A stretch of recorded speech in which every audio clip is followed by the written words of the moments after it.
Muharami, Bayu 16 Mei 1996.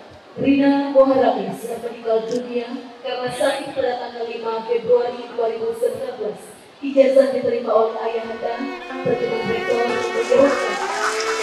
Sebelum almarhumah Rina Muharami dilaporkan hukumnya oleh Allah Subhanahu wa Ta'ala.